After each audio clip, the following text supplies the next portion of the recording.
In this video, you are going to see how to create QR code in Microsoft Excel.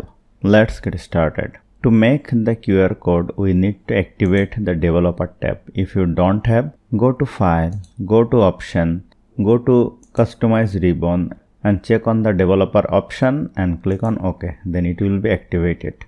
Then click on over here, go to Add-ins, go to Store and write here QR for Office and search it. And here is the add-ins. Let us click on Add and click on Continue. Then it will be added in Microsoft Excel like this. Just write the web address over here. Let me write here google.com.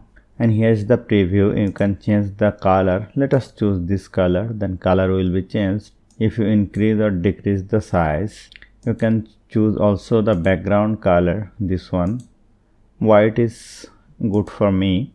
And let us choose insert. And here is the QR code and it will be inserted in Microsoft Excel. Now you can put it anywhere or you can share it.